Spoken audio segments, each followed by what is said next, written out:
네, 오늘은 지난 주일에 이어서 요한계시록 22장 1절로 5절 말씀을 통해서 천국과 에덴 동산이란 제목의 두 번째 메시지를 전하겠습니다.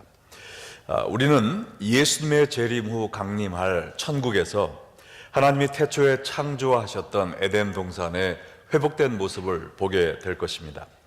에덴 동산에 흐르던 아름다운 강들처럼 천국 길 가운데 수정같이 맑은 생명수 강이 흐르는 것을 보게 될 것이고요. 또 에덴 동산 중앙에 있던 생명나무처럼 생명수 강 좌우에도 생명나무가 있어 달마다 12가지의 열매를 맺히고 또한 만국을 치료하는 잎사귀도 달려 있을 것입니다. 그렇지만 천국은 이 과거에 잃어버린 에덴 동산 그 자체는 아닙니다. 왜냐하면 에덴 동산은 인간을 유혹하던 마귀가 출입하던 선과 악이 공존하던 곳이었어요. 그러나 마지막 심판 때 원수 마귀가 무저갱에 영원히 갇혀버릴 것이기 때문에 장차 도래할 새 예루살렘 성은 죄의 유혹이 없는, 전혀 없는 완전히 업그레이드된 새 에덴이 되리라고 믿습니다. 자, 과거 에티오피아의 시바 여왕이 솔로몬 왕을 찾아와서 예루살렘 성을 보고 한 말이 있죠.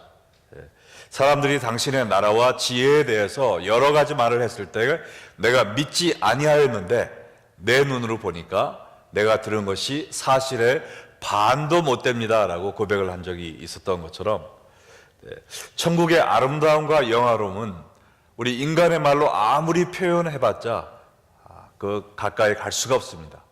반이 아니라 100만 분의 1도 표현을 할 수가 없습니다. 그러나 비록 부족한 인간의 언어이지만 오늘 계시록 22장 말씀을 통해서 천국의 모습을 더 깊게 살펴보도록 하겠습니다. 천국에는 우리가 지난주에 살펴본 대로 생명수 강이 회복되고 또한 생명나무가 회복되는 그뿐 아니라 또한 하나님과의 관계가 회복되는 곳입니다. 한번 따라해 볼까요? 하나님과의 관계가 회복되는 곳입니다. 에덴 동산이란 원래 기쁨의 동산, 또 환희의 동산이었습니다. 하나님이 지으신 이 아름다운 동산에서 벌거벗었음에도 부끄러워하지 아니할 정도로 아무 거리낌 없이 하나님과 온전한 교제를 나눌 수 있는 축복의 땅이었죠. 그러나 인간의 타락으로 말미암아 수치와 두려움이 몰려왔고 아담과 하와는 하나님을 무서워하여서 하나님으로부터 숨을 수밖에 없는 존재가 되었습니다. 그리고 죄의 담이 하나님과 인간 사이를 가로막아서 인류는 에덴 동산 밖으로 쫓겨나야만 했습니다. 그래서 하나님의 사랑의 대상으로 창조되었던 인간이 불행히도 하나님의 저주의 대상이 되는 그런 변화를 맞게 되었어요. 창세기 3장 16절 17절 말씀을 보면 또 여자에게 이르시되 내가 네게 임신하는 고통을 크게 더하리니 내가 수고하고 자식을 낳을 것이며 너는 남편을 원하고 남편은 너를 다스릴 것이니라 하고 아담에게 이르시되 내가 내 아내의 말을 듣고 내가 내게 먹지 말라 한 나무의 열매를 먹었은즉 땅은 너로 말미암아 저주를 받고 너는 내 평생에 수고하여야 그 소산을 먹으리라.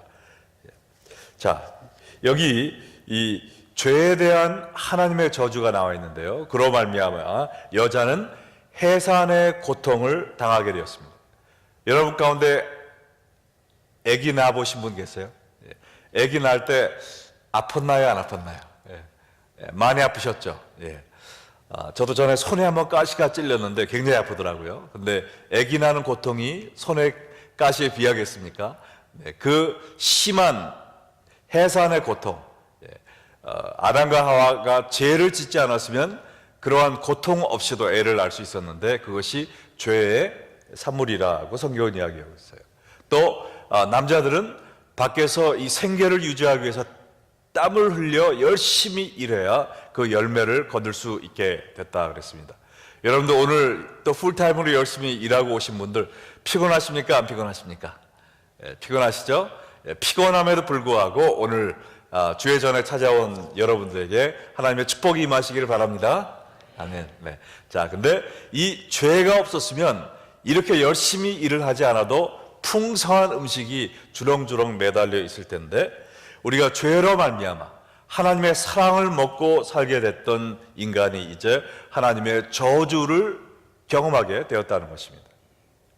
그러나 천국은 이 깨어졌던 하나님과의 관계가 완전히 회복되는 곳이라는 거예요. 요한계시록 22장 3절 말씀을 함께 읽겠습니다.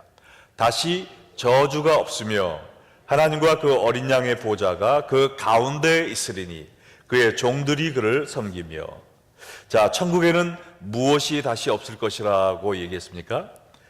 더 이상 저주가 없다는 것입니다. 할렐루야.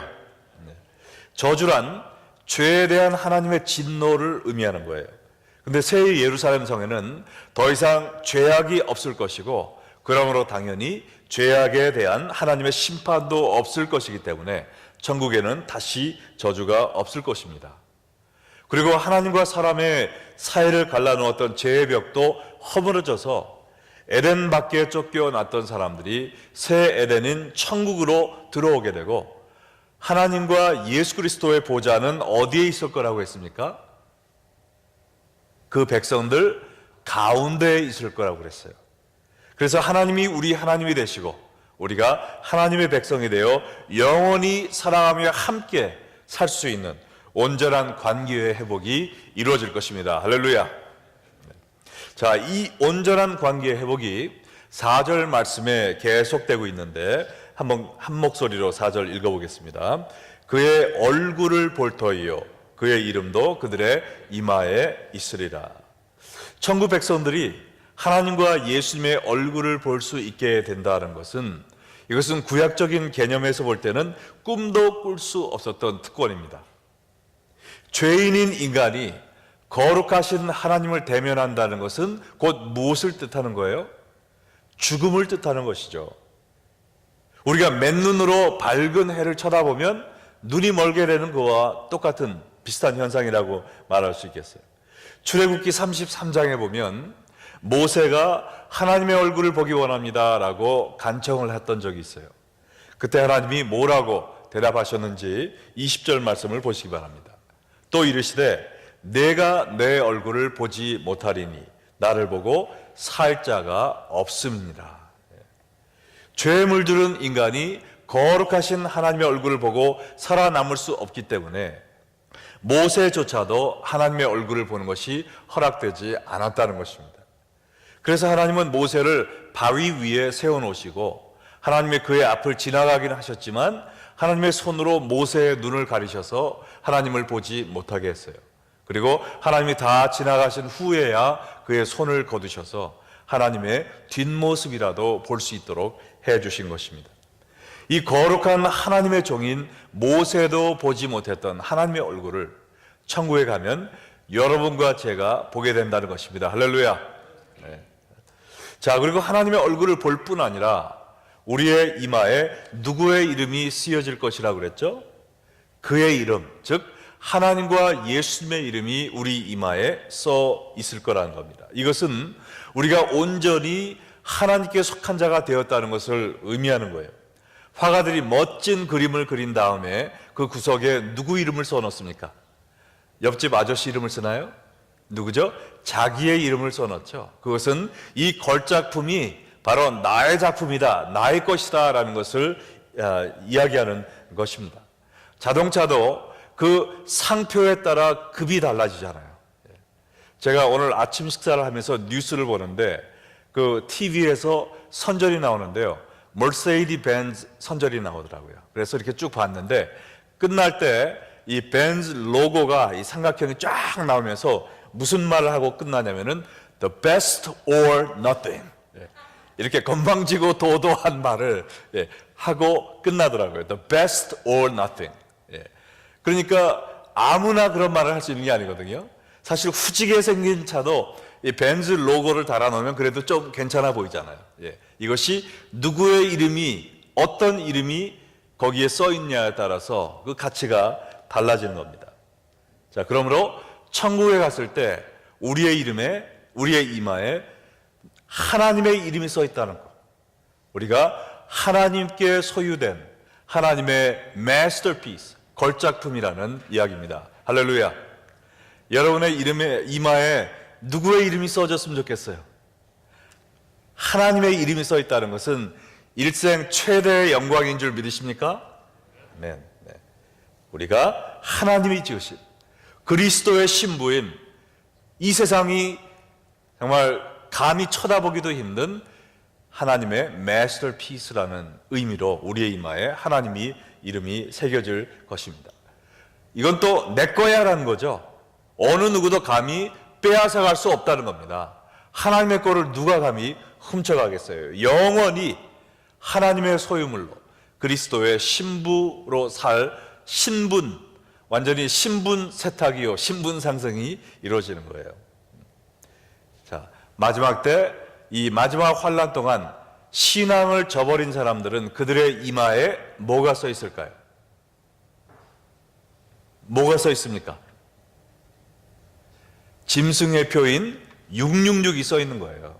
네, 그러나 마지막까지 믿음을 버리지 않고 예수님을 붙잡고 믿음 가운데 산 사람들은 우리의 이마에 누구의 이름이 써진다고요? 하나님의 이름이 써질 것입니다. 우리 레이크뷰 언약교회 성도 여러분, 단 한 명도 빠짐없이 우리의 이마에 666이 새겨지는 게 아니라 모두 다 하나님의 이름이 새겨지는 축복을 얻으시기를 주 예수의 이름으로 축원합니다. 네. 자, 그런데 우리가 골똘히 생각해 봐야 될 질문이 하나가 있습니다. 뭐냐면, 에덴 동산에서 쫓겨날 수밖에 없는 저주받아 마땅한 우리가 어떻게 이렇게 모든 저주가 사라진 축복의 땅 천국에서 모세도 경험해 보지 못했던 하나님의 얼굴을 바라보고 사는 특권을 누릴 수 있게 되는가라는 거죠. 저주의 대상이었던 우리가 어떻게 하나님의 소중한 보물 1호인 그 하나님의 서명이 우리의 이마에 새겨지게 되었냐는 겁니다. 우리 다 함께 갈라디아서 3장 13절 말씀 읽겠습니다. 그리스도께서 우리를 위하여 저주를 받은 바 되사 율법의 저주에서 우리를 속량하셨으니 기록된 바 나무에 달린 자마다 저주 아래 있는 자라 하였습니다.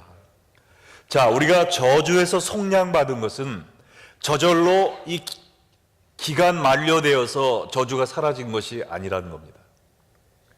그리스도께서 우리가 받을 저주를 대신 받으셨기 때문에 우리의 저주가 사라진 거예요. 예수님이 그냥 창에 찔려 죽으신 것이 아니라 나무에 달려, 십자가에 달려 죽으신 이유가 무엇입니까?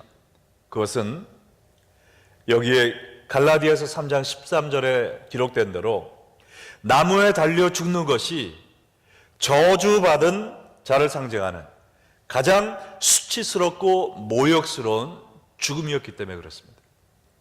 그래서 로마 사람들은 아무리 추악한 죄를 지었다 할지라도 이 차마 나무에 달아 죽이는 이 십자가형을 받질 않았어요. 이방인들, 그것도 이방인들 가운데서 가장 추악하고 가증스러운 인물들에게만, 죄수들에게만 주어지는 십자가 형벌을 하나님의 아들 거룩하신 예수 그리스도께서 여러분과 저를 대신하여 받으셨기 때문에 그로 말미암아 우리가 저주에서 벗어나 거룩한 하나님의 자녀가 된 것입니다. 우리 하나님의 사랑이 정말 신기할 정도로 너무나 놀랍고도 감사하지 않습니까? 우리 가끔 찬송하다 하나님께 박수 칠 수 있는데요, 우리 말씀을 듣다가도 하나님께 감사와 찬양의 박수를 좀 드렸으면 좋겠어요. 할렐루야. 아멘. 이사야 53장 5절 6절 말씀대로 그가 찔림은 우리의 허물 때문이요 그가 상함은 우리의 죄악 때문이라. 그가 징계를 받음으로 우리는 평화를 누리고 그가 채찍에 맞음으로 우리는 나음을 받았도다. 우리는 다 양 같아서 그릇 행하여 각기 제 길로 갔거늘 여호와께서는 우리 모두의 죄악을 그에게 담당시키셨도다. 우리가 저주의 사슬에서 벗어나 하나님과의 온전한 관계를 회복하여서 감히 하나님의 얼굴을 바라보며 하나님의 귀중한 백성으로 살게 된 것, 이 모든 것이 우리를 위하여 치욕적인 저주의 죽음을 당하신 예수 그리스도의 은혜임을 믿으시면 아멘으로 화답하시기 바랍니다. 새 에덴인 천국에 가면요, 이 옛 에덴의 모습이 또 하나 회복되는 것을 보게 될 텐데, 그것은 바로 우리가 그리스도와 함께 왕노릇하게 될 것이라는 사실입니다. 왕노릇이 회복된다는 거예요. 자, 하나님이 에덴을 창조하시고 사람을 그곳에 두셨을 때 사람들에게 어떤 권세를 두셨는지 기억하십니까? 우리 1장 26절, 창세기 1장 26절 말씀을 한번 같이 읽겠습니다. 하나님이 이르시되 우리의 형상을 따라 우리의 모양대로 우리가 사람을 만들고 그들로 바다의 물고기와 하늘의 새와 가축과 온 땅과 땅에 기는 모든 것을 다스리게 하자 하시고, 자, 하나님은 사람들에게 이 세상에 있는 모든 생물을 다스리는 권세를 주셨어요. 다시 말해서 우리에게 왕의 권세를 주신 것입니다. 이 얼마나 감사하고 정말 과분한 처사입니까?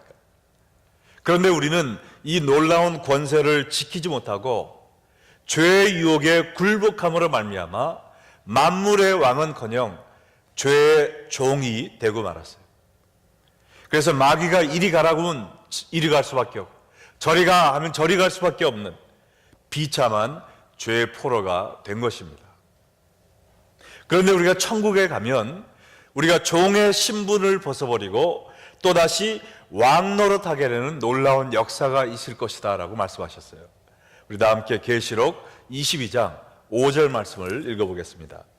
다시 밤이 없겠고 등불과 햇빛이 쓸데없으니 이는 주 하나님이 그들에게 비치십니다. 그들이 세세토록 왕노릇 하리로다. 우리가 세세토록 무슨 노릇 한다고요? 왕노릇 한다고 그랬어요. 그것도 하루 이틀이 아니라 영원히 세세토록 천하 만물을 다스리는 특권을 다시 부여받게 될 것입니다. 우리가 정말 질문해야 될 또 하나의 중요한 사실은 죄의 종으로 있던 우리가 어떻게 죄에서 자유함을 얻게 되었냐라는 것이죠. 영원한 죄의 사슬에 갇혀 죄의 종으로 살 팔자였던 우리들이 어떻게 이 죄의 사슬에서 벗어날 수 있게 되었냐 말이죠. 우리 다 함께 로마서 6장 6절로 7절 말씀을 읽어볼까요? 우리가 알거니와 우리의 옛사람이 예수와 함께 십자가에 못 박힌 것은 죄의 몸이 죽어 다시는 우리가 죄에게 종노릇하지 아니하려 함이니 이는 죽은 자가 죄에서 벗어나 의롭다 하심을 얻었습니다. 우리가 죄에서 벗어날 수 있었던 이유는 여러분이 잘 아시는 대로 바로 예수 그리스도의 십자가 때문에 그랬습니다. 예수님이 십자가에서 죽으셨기 때문에 우리가 이제는 죄의 종에서 풀려나 자유로운 의의 몸이 된 것임을 믿으시기 바랍니다. 그런데 예수님이 십자가에서 돌아가셨다고 무조건 자동적으로 우리가 죄에서 자유함을 얻는 건 아니에요. 우리가 해야 될 일이 있는데 뭡니까? 예수와 함께 십자가에 못 박힌 것은 이랬어요. 예수님이 돌아가셨다는 사실, 그것으로 끝나는 것이 아닙니다. 나의 옛사람이 예수님과 함께 십자가에 못 박히는 역사가 필요하다는 거예요. 예수님이 죽으셨을 때 나도 예수님과 함께 죽었고, 예수님이 부활하셨을 때 나도 새로운 몸과 영혼으로 새롭게 탄생했다고 하는 이 거듭남의 역사가 우리의 삶에 있어야 된다는 거예요. 그래서 죄의 유혹이 올 때 옛사람이 살아나서 그래, 이 죄 지면 정말 재밌겠지, 나한테 쾌락을 주겠지 하면서 덥석 미끼를 무는 것이 아니라 사탄아 물러가라, 나의 옛사람은 예수님과 함께 십자가에 못 박혔고 이제는 나는 예수 안에 사는 사람이야. 예수 믿는 사람이 어떻게 이런 죄를 질 수 있어? 사탄아 물러가라 하고 죄의 유혹을 물리치며 이기는 삶을 사는 것, 그것이 바로 죄의 종에서 벗어나는 길입니다. 내가 예수님을 믿는데 왜 이렇게 죄의 종으로 살고 있나? 왜냐하면 예수님은 십자가에 돌아가셨는데 여러분이 십자가에 못 박히지 않아서 그래요. 내가 예수 그리스도와 함께 십자가에 못 박혔나니 라는 고백이 나와야 될 줄로 믿습니다. 이제는 내가 산 것이 아니요 내 안에 그리스도께서 사신 것이다 라는 확신과 실천이 있어야 될 줄로 믿습니다. 우리가 내 옛사람은 십자가에 못 박고 이제는 날마다 주여 저는 죽었습니다, 이제는 저의 뜻이 아니라 예수 그리스도의 뜻대로만 살기 원합니다 라면서 예수님을 나의 삶의 주인으로 모시고 또 모시고 또 모시는 삶을 살 때 우리가 죄의 유혹을 이기고 승리하는 자가 되어 천국에서도 이러한 왕 노릇을 하는 권세를 갖게 된다는 거예요. 자, 요한계시록 3장 21절에 보면 누가 이러한 만국을 다스리는 권세를 얻을 것인가 라고 나와 있는데요, 한번 같이 읽겠습니다. 계시록 3장 21절. 이기는 그에게는 내가 내 보좌에 함께 앉게 하여 주기를 내가 이기고 아버지 보좌에 함께 앉은 것과 같이 하리라. 자, 예수 그리스도의 보좌, 왕으로 다스리시는 예수 그리스도의 보좌에 함께 앉는 자가 누구라고 그랬습니까? 교회 10년 이상 다닌 사람들? 교회 헌금 평균 이상 한 사람들입니까? 어떤 사람들이에요? 이기는 자는 그랬어요. 이기는 자. 예수 믿는다고 말만 하면서 아직도 죄의 종으로 살아가는 그런 사람이 아니라 죄의 유혹을 이기는 그리스도로 인하여 거듭난 삶을 사는 사람입니다. 우리가 어떻게 이렇게 죄를 이기는 삶을 살 수 있을까요? 이를 악물고 다시는 죄를 짓지 않으리라. 우리가 손에 혈서로 이 각서를 써야 이길 수 있을까요? 우리의 노력이 아니죠. 요한계시록 7장 14절에 보면 이기는 자들에 대해서 다시 한번 나와 있는데 누구냐? 한번 같이 읽겠습니다. 내가 말하기를 내 주여 당신이 아시나이다 하니 그가 나에게 이르되 이는 큰 환난에서 나오는 자들인데 어린 양의 피에 그 옷을 씻어 희게 하였느니라. 우리가 어떻게 죄를 이기는 승리의 삶을 살 수 있습니까? 그 방법은 단 한 가지, 어린 양의 피에 우리의 옷을 씻어 희게 돼야 된다고 그랬습니다. 우리의 노력이 아니에요. 우리의 각오가 아닙니다. 우리가 아무리 열심히 노력을 한다 해도 작심삼일이에요. 그러나 어린 양의 피에 그 옷을 씻어 희게 하는 자, 날마다 예수 그리스도의 십자가를 바라보는 자라는 것이죠. 매일마다 주님, 내 옛사람이 또 고개를 쳐들고 일어나려고 합니다. 저의 옛사람을 오늘 다시 한번 십자가에 못 박습니다. 제가 날마다 죽습니다 라는 고백을 가지고 예수 그리스도의 십자가를 바라보며 내 자신을 죽이고 주님을 의지하며 그리스도의 보혈로 날마다 새롭게 되는 사람들이 바로 이기는 자요, 어린 양의 피에 옷을 씻어 희게 된 자요, 천국에서도 왕노릇하는 자일 줄로 믿습니다. 여러분, 우리는 이 땅에서 영화와 권세를 누리기 위해서 몸부림치지 말아야 돼요. 우리가 누려야 될 영화와 권세는 어디에 있습니까? 천국에 있는 거예요. 그것을 위하여 우리는 이 땅에서는 날마다 죽어야 됩니다. 날마다 내 자신을 낮춰야 돼요. 내 자신을 부인하는 겁니다. 예수님을 나의 왕으로 모시는 거예요. 그러한 삶을 살고 천국의 영광을 바라보며 사는 사람들이 이 땅의 모든 유혹을 이기고 끝까지 이기는 자가 될 줄로 믿습니다. 아프리카에서 일하던 어느 선교사님이 여러 해 동안 열정을 쏟았음에도 불구하고 아무런 열매를 맺지 못하고 선교지에서 병으로 아내와 자식들까지 다 잃어버리고 이제 혼자서 쓸쓸하게 늙은 몸을 이끌고 자기의 집인 미국으로 돌아왔던 그때의 이야기인데요, 자기가 돌아오는 그날 마침 미국의 대통령이 자기가 선교 생활을 하던 아프리카에 휴가를 얻어서 사냥을 하고 돌아오는 그날이었대요. 그래서 미국 대통령이 오니까 다른 사람들은 걸어가지 못하고 다 기다려야 됐는데 뭐 아주 빨간 융탄자가 깔리고 사람들이 군악대가 나오고 박수를 치고 대통령이 돌아오는 것을 막 환영하는 그런 잔치가 벌어졌다고 합니다.